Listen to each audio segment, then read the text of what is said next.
O ano está só começando, por isso ainda dá tempo de definir as metas da sua farmácia para 2024. No programa de hoje, a gente te explica tudo sobre metas. Fica comigo até o fim, é logo depois da vinheta.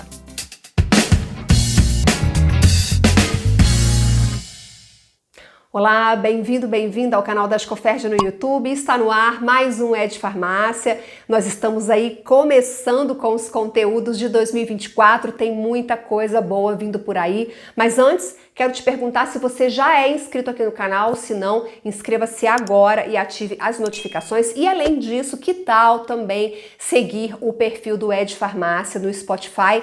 Temos todos os conteúdos publicados também em formato podcast, caso você prefira.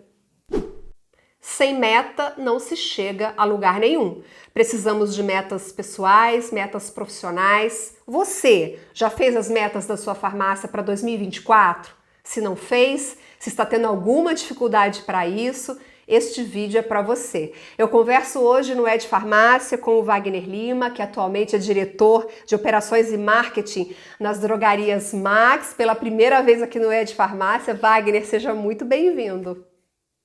Obrigado pelo convite, Vivi. É um prazer estar aqui com você. O prazer é todo nosso. O Wagner atua no varejo farma há cerca de 20 anos, mas 7 desses 20 foram na posição de consultor de empresas ao lado de Fernando Gameleira. Eu acho que você que está aí já ouviu falar do Fernando, porque o Fernando também é um profissional, um consultor muito renomado no setor. Wagner, vamos ao que interessa. Vamos falar de metas. A gente está em janeiro, começo de ano, momento de organizar 2024. Quais são os tipos de metas mais comuns, assim, mais usuais? Por exemplo, só para clarear minha pergunta para quem está assistindo a gente. A farmácia deve fazer metas por categoria de produto? Por exemplo, meta por HPC, meta por medicamento, meta por genérico, meta por similar. O que você recomenda nesse caso? Tudo isso é possível. Acho que a gente tem que começar por aí, tá, Vivi? Tudo por isso é possível e até dá para dizer que é necessário ter. Mas talvez não seja viável. O nosso público aqui, ele tem uma característica muito comum. É o dono de farmácia padrão. O que é o dono de farmácia padrão? Quando a gente vê o comum, que a gente mais vê. Ele é o dono da farmácia, ele é o comprador, ele é o balconista, ele é o RH, ele é o financeiro, às vezes ele é até o entregador, não é verdade? Então, falta tempo para fazer uma série de boas iniciativas. E aí eu quero estabelecer algumas premissas quando a gente fala aqui sobre gestão, de metas e indicadores. Primeiro que gestão é repetição. Gestão é repetição. O Fernando, que você citou aí, sempre dizia isso para mim. Então, repetição de boas práticas te leva a uma boa gestão. Repetição de coisas não tão boas assim te leva a uma má gestão. Isso tem impacto direto no seu negócio. Então, quando a gente fala de ter meta, ter indicadores, todas que você citou é possível, mas a principal delas é a meta de venda global, ou seja, a meta de venda total da loja.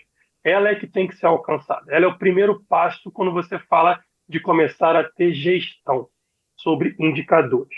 Porque quando você E aí, só complementando o que você está falando, meta por loja significa, por exemplo, que se a loja vendeu 85 mil em 2023, ela pode ter como meta vender, sei lá, 100 mil em 2024. Isso é meta global. Isso, a meta global da loja, exatamente isso. O como chegar, ou seja, como sair do 80 para chegar no 20, ela pode ser um caminho a ser estabelecido. Porém, para a gente chegar nessa meta, vem aí a seguinte premissa que a gente vai estabelecer. A primeira a gente falou, gestão é repetição. E a outra coisa é que a meta tem que ser simples. Vou repetir, a meta tem que ser simples. Ela não tem que ser fácil de ser batida, são duas coisas diferentes. Ela tem que ser simples para o dono da farmácia criar todos os meses para que vire um hábito, e ela tem que ser simples para a equipe compreender e, principalmente, a equipe precisa acreditar.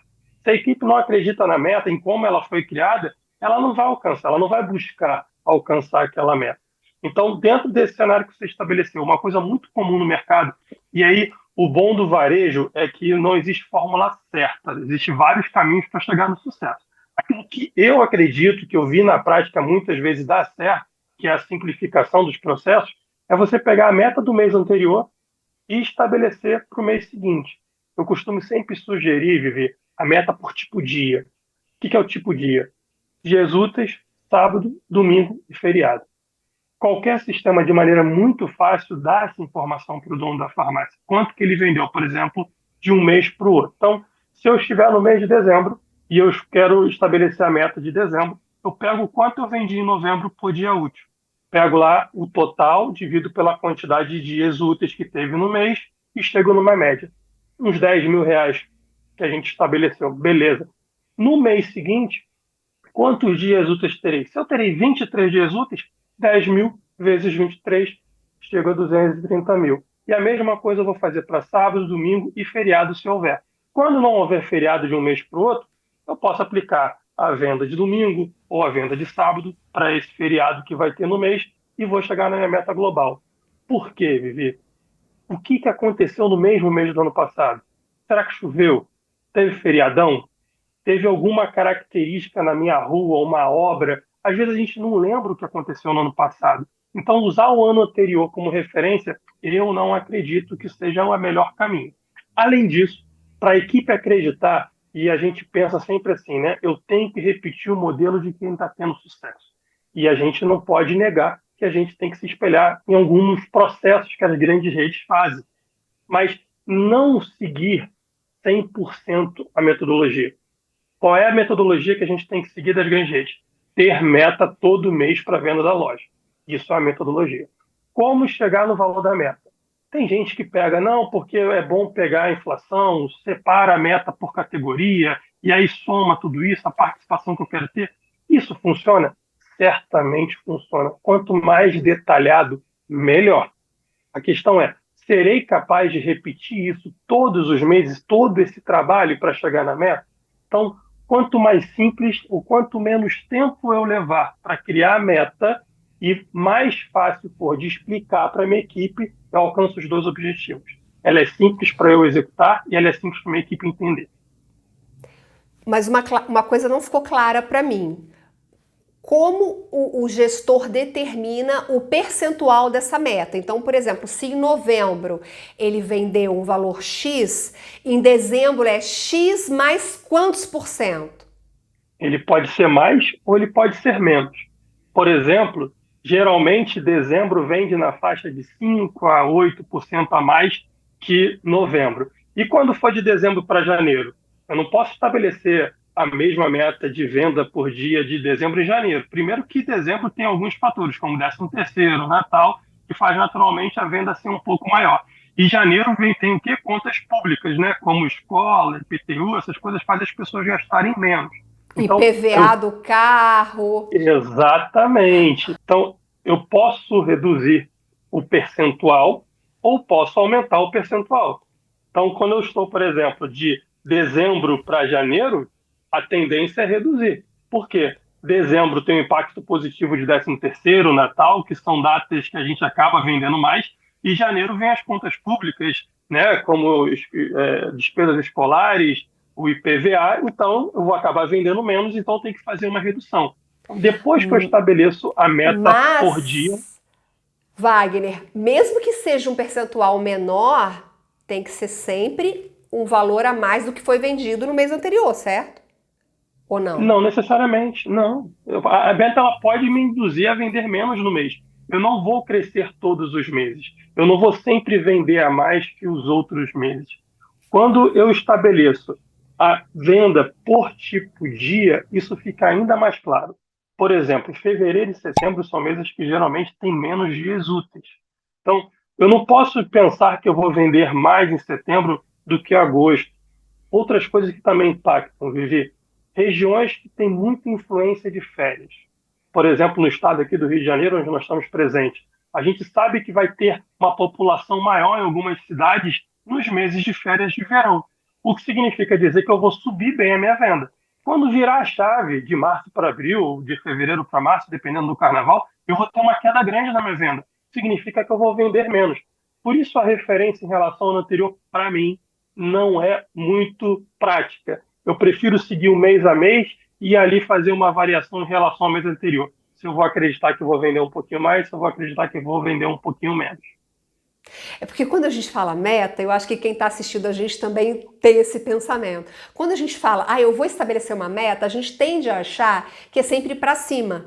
Que como você vai estabelecer uma meta que é para baixo, pode parecer algo negativo. Então isso que você está trazendo até pra mim, juro pra você, é uma outra visão que eu nunca tinha ainda tido contato com esse pensamento. Te confesso que é um pensamento que faz a gente refletir, porque a gente tem pra gente o conceito de meta é sempre avançar, sempre vender mais, sempre ter um percentual ali que vai jogar o seu faturamento pra cima. E você tá trazendo algo completamente diferente, Wagner.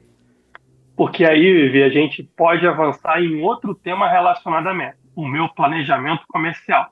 Existem até alguns vídeos aqui no teu canal que falam Bora sobre o lá planejamento então, comercial. bora lá. Porque no planejamento comercial, eu tenho que estabelecer um objetivo para mim como dono, como comprador, de ter uma participação maior na minha região. Eu quero crescer, posso expandir abrindo mais uma loja. Eu quero vender mais. Como faço para vender mais?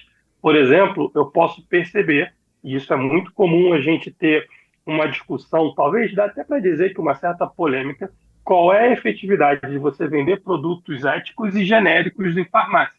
A gente busca no canal independente ter uma venda maior de genérico similar pela margem que ele acaba deixando a mais. Porém, por dois fatores, não só o preço unitário do produto ser maior, do ético, mas também pela prescrição médica, então completar a receita do cliente, as redes que mais vendem, elas acabam tendo uma participação maior de produtos éticos. Então, para eu vender mais, não significa que subindo a minha meta de venda mês a mês que eu vou vender mais. Eu vou vender mais através de uma estratégia comercial, melhorar o meu mix, mudar a quantidade de produtos que eu estou tendo na loja. Existem vídeos aqui no canal falando sobre isso. Saber fazer a escolha de quais produtos vender. Então, onde eu busco esse tipo de informação? Tem o Close-Up, tem o Equivia. Então, quando você pensa em um planejamento comercial para vender mais, para crescer, e aí sim expandir, abrir a segunda, terceira, quarta loja, aí a gente tem que sempre pensar em mais. Mas no mês a mês, e principalmente para dar um objetivo para a minha equipe, eu preciso ser realista. Eu preciso entender que existem meses que eu vou vender mais e meses que eu vou vender menos do que o outro. E aí, Vivi, quando a gente fala da meta por tipo dia, isso ajuda muito. Por quê? Eu não fico só na análise do mês. Esse mês eu quero vender X. Eu sei quanto eu vendo de segunda a sexta. Eu sei quando eu vendo no sábado, eu sei quando eu vendo domingo barra feriados. Quando a equipe entende que isso é um objetivo que está sendo alcançado, foi a média do mês anterior e dos meses anteriores, e aí você vem e estabelece um crescimento sobre isso, fica mais fácil. Inclusive, mais à frente a gente pode falar sobre a questão do acompanhamento, até para o acompanhamento da equipe, diariamente eles podem ver, poxa, hoje ficou faltando R$ 500, hoje ficou faltando R$ 1.000, amanhã a gente tem que vender um pouquinho a mais. E aí o gerente, você pode incentivar o seu gerente ou você mesmo fazer, quer falar, será que não tem aí um ativo para fazer? Ou seja, ligar para um consumidor que faz compra via entrega, antecipar a venda de um produto de uso contínuo para chegar nesse valor que ficou faltando no dia anterior? Então você permite que diariamente a equipe vá se motivando a vender mais. E aí faz parte do contexto de aumentar a venda da loja. E aí, você falando em equipe, a gente está falando do profissional. Quando se estabelece uma meta, essa meta é a mesma meta compartilhada ou existe assim, a gente tem uma meta de vender tanto e aí divide aquilo por cada vendedor? Esse modelo funciona? Costuma funcionar? Vou repetir a minha fala que não existe fórmula perfeita ou única no varejo. Tem Ok. muitas pessoas que praticam isso. Eu não acredito nesse formato e eu vou explicar as razões para a meta ser global e não individual. Eu acredito que quando você fala de meta de venda da loja, isso tem que ser resultado do trabalho em equipe. E aí a gente pode avançar daqui a pouco sobre como a gente faz meta para todo mundo da loja. Mas quando eu falo de trabalho de equipe, é a meta da loja. O que é o individual para mim, Vivi? É a comissão. A comissão é o prêmio pelo talento individual. Ou seja, ali o balconista vai buscar o dele individual a mais. Mas quando você fala da meta global, ela ajuda também até na gestão da equipe. Posso dar um exemplo? Vamos Pode, pensar no claro. seguinte: a gente sabe muito bem que para a gente vender bem, a nossa compra tem que ser boa. Eu tenho que comprar bem para buscar vender bem, né? Então, não necessariamente comprar bem me leva a vender bem, mas comprar bem me leva a ter mais chance de vender bem. Para comprar bem, qual é a premissa? Ter o estoque correto. E quais são um dos grandes problemas com o estoque? A fraude. A fraude ela pode ser tanto de funcionários quanto de clientes, mas a fraude ela é algo que faz com que a gente tenha problema. Um outro problema também em relação à gestão de estoque é não bipar o produto e ir no automático com um código, por exemplo, para esmalte, às vezes um desodorante, alguma coisa do tipo, que o operador de caixa, ao invés de bipar, ele digita o código que ele já gravou de cabeça, os MIPs. Então, isso é muito comum gerar erro de estoque. Então, quando você estabelece um padrão onde a meta de perda, que é a meta de quebra de estoque, premia todo mundo, ou seja, do gerente até o entregador, passando pelo operador de caixa, passando pelo auxiliar da loja, para quem tiver, para o atendente, balconista, perfumista. Ou seja, se todo mundo tem a mesma meta e todo mundo ganha com isso, é mais fácil você ter bons funcionários motivados a te informar, ainda que sob sigilo, que tem um funcionário, um colega não praticando algo correto, seja fraude ou um processo errado, que é não bipar o produto e digitar de cabeça. Então, ele sabe que se ele não denunciar aquilo que está acontecendo, ele e a sua família será prejudicada pelo não atingimento da meta. Óbvio que quando eu falo de meta de venda, de estoque, igual para todo mundo, eu estou falando de objetivo. A premiação é diferente. Então, sobre a meta global, o gerente, ele vai ter uma premiação diferente. Ele vai ganhar uma premiação pela meta de venda, por exemplo, de 200, 400, 800 reais. Mas o operador de caixa, ele vai ter, sobre a meta de venda, uma premiação menor, de 50, 80, 100 reais. Ou seja, você premia de acordo com a responsabilidade de cada função. Mas o objetivo que é vender mais, ele tem que ser de todos. O objetivo que é reduzir a perda do estoque, ele tem que ser de todos. Quando a gente falar mais à frente sobre despesa, a mesma coisa. Todo mundo tem que se preocupar em apagar a luz, desligar a água. Então, quando você faz a meta global, eu acho ela mais interessante. E a questão individual fica para a comissão. Entendi, Wagner. E interessante é que quando a gente faz essa meta global, a gente não estimula uma competição entre os membros da equipe, uma competição que não é saudável, né? Como se todo mundo tá ali remando o mesmo barco para chegar no mesmo lugar. Faz todo sentido o que você falou. Agora, num modelo mais avançado, você chegou a comentar isso comigo na nossa conversa de alinhamento, né? É possível a gente ter outros tipos de meta. Já falei aqui no início que a gente pode ter meta por categoria de produto e me parece que a loja também pode ter meta para reduzir despesa, para reduzir desconto, para aumentar a margem. Queria te ouvir um pouquinho sobre esse modelo, digamos, mais avançado de estabelecimento de metas. É bom a gente dizer, Vivi, que quando a gente fala de mais avançado, tem muito a ver com a maturidade de gestão que a loja já alcançou. E aí são questões que o dono da farmácia ele precisa entender o que ele pode ou não executar.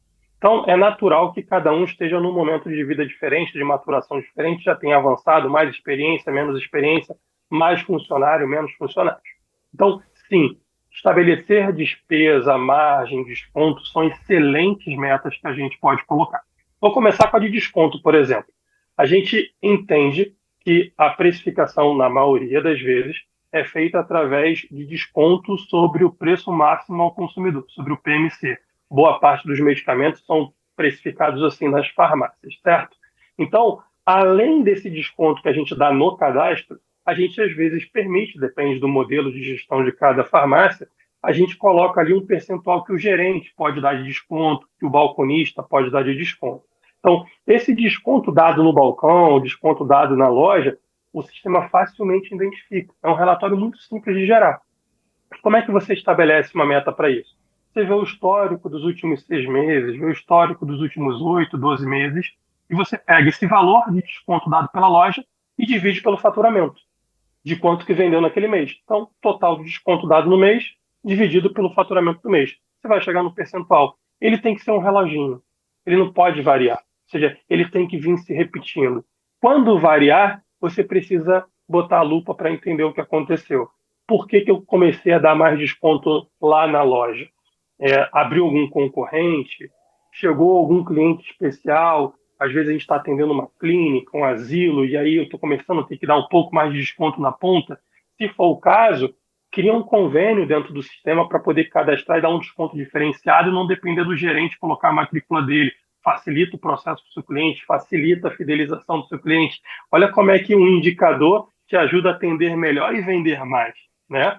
Então, quando a gente fala do indicador de margem, é outro ponto que exige um pouco mais de, vou dizer, sofisticação da gestão, ou seja, tem um pouquinho mais de cuidado com a gestão da loja. Porque para eu estabelecer para a equipe essa meta de margem, eu preciso garantir que a base de informação esteja correta. E nesse caso é o quê?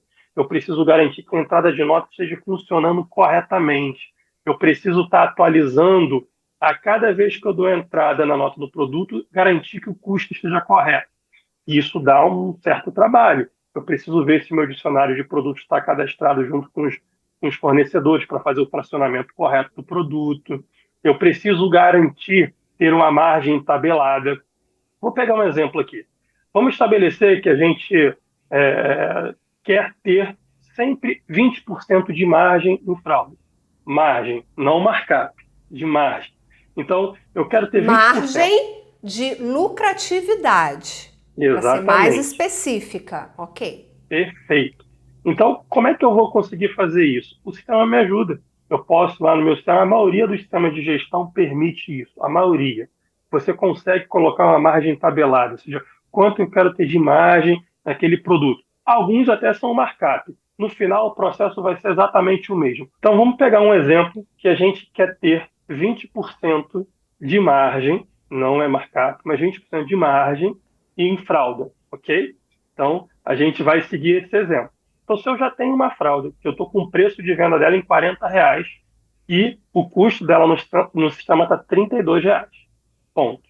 Comprei 10 unidades dessa fralda, coloquei no meu estoque e dei entrada. Vamos supor que o novo custo, depois dessa entrada dessas 10 unidades dessa fralda, o custo subiu para R$ 35,50. O sistema automaticamente vai entender que você parametrizou a margem de 20%, ele vai te sugerir que o preço de venda suba de R$ 40 para R$ 44,38. Ou seja, ele sozinho vai fazer isso. Eu tenho que tomar a decisão de fazer esse ajuste de preço ou não. Às vezes eu até não aumento, porque se eu aumentar eu vou ficar fora do preço da concorrência e vou trabalhar com uma margem menor. O que importa aqui é a rotina. Gestão é repetição. Se eu não repetir esse modelo de a cada entrada de nota permitir o sistema me informar se o preço de venda precisa ser alterado e eu não tomar essa decisão a cada alteração de custo, eu vou estar falhando. Então, para eu poder ter uma margem como meta, eu preciso garantir que esse processo esteja funcionando muito bem. Entrada de nota sendo feita corretamente, com o custo correto, e a avaliação da minha margem tabelada. Eu vou dar segurança para a minha equipe que eu estou fazendo a apuração correta de margem e com isso eles vão acreditar nesse objetivo. Então, isso é um ponto. E despesa, que seria aí a mais complexa de todas, porque ela envolve você ter um DRE. E quando a gente fala de DRE com dono de farmácia, geralmente isso gera apreensão, porque a necessidade de controle financeiro para ter um DRE bem montado é grande, não tem como fugir disso. Ele é grande e é uma escolha, ter ou não ter. Mais uma vez, a gente está se deparando aqui com como a gente começou a conversa. Como é que é o padrão do dono de farmácia hoje? O que falta para ele? Tempo. Então, ele tem que fazer escolhas do que vai gerenciar melhor ou pior. Mas, lógico, que você avançando na sua gestão, sendo possível você ter um DRE, o lançamento das suas despesas no plano de conta correto, e você conseguir medir mensalmente suas despesas, se você conseguir estabelecer uma meta de despesa para as lojas, isso vai ser fundamental. Mas como isso é difícil, Vivi, eu vou deixar aqui pelo menos 2 referências que a gente pode colocar como referência para as principais despesas, né? Aluguel, ele tem que estar variando entre 3% e 4% do faturamento da loja. Esse tem que ser o objetivo. Ou seja, se o meu aluguel estiver superando 4% do meu faturamento, De duas, uma. Ou meu aluguel está alto, ou estou vendendo pouco para o meu ponto. Então, é uma avaliação que o dono da farmácia precisa fazer. E a folha de pagamento. Ela tem que estar sempre variando ali entre 10% e 14%. É uma variação um pouquinho alta, 10% e 14%, porque tem alguns fatores. Lojas que têm motoqueiros, quanto mais motoqueiro que é um funcionário que tem um custo maior, vai pesar um pouquinho mais na folha, então, esse funcionário, esse tipo de funcionário. E a questão também se abre os 7 dias da semana. Então, a quantidade de turnos e dias impacta também na folha, mas a folha de pagamento é entre 10% e 14%. Então, são referências que pode não ser uma meta para a equipe, mas serve para o dono e para o gestor entender e medir como é que está a sua loja. Olha, Wagner, eu estou aqui impressionada com o seu conhecimento e com a sua didática. Assim, impressionante. Que aula de meta que você está trazendo aqui para o Ed Farmácia. Você que está assistindo esse programa, vamos explorar um pouquinho mais o Wagner? Coloca aqui nos comentários uma pergunta, uma dúvida, que eu tenho certeza que ele vai ter o maior prazer em te responder. E não se esqueça de deixar o seu like neste vídeo. A gente já está caminhando para o encerramento. É um assunto assim que a gente poderia ficar aqui tratando dele muito mais tempo, mas não há como. Wagner, qual é a sua dica final para o independente que está aí patinando nisso e que precisa organizar essas metas de alguma maneira? Qual é a sua dica final para ele? Vitor, essa pergunta é muito oportuna para esse meu momento de carreira. E boa parte dela eu estava atendendo médias redes, grandes redes. Assumi esse desafio agora de estar atuando na Max e tendo esse contato ainda mais direto com o independente, que é um cenário bem diferente da média e grande rede. E se tem uma coisa que eu acho que faz sentido, não importa qual o tamanho do empreendimento, vamos botar assim, é a simplicidade e a capacidade de retenção, de repetição, melhor dizendo. Então, a capacidade de repetição é muito importante. Eu sempre faço analogia com a academia, embora não seja uma pessoa de academia, mas é a questão do peso que você consegue carregar e repetir o movimento. Se eu não consigo repetir, não é gestão. É um esforço que às vezes pode até ser necessário, é uma força-tarefa, é uma missão que você bateu. Mas o recado que eu gostaria de deixar para o dono de farmácia independente: escolha aquilo que você pode repetir. Porque se você repetir bons hábitos, você vai crescer, você vai vencer nesse nosso mercado que está cada vez mais desafiador. Simplicidade, Vivi. Esse é o meu recado principal. Eu espero, e o Wagner também, tenho certeza que este conteúdo lhe ajude verdadeiramente a estabelecer as suas metas de 2024. Wagner, muito obrigada pelo seu tempo, pelo seu conhecimento aqui compartilhado. Foi um prazer enorme ter você aqui com a gente. Eu que agradeço. Obrigada a você pela companhia. Eu te vejo no próximo Ed Farmácia. 2024 está só começando e vem muita coisa boa por aí. Até o próximo programa. Até lá. Tchau, tchau.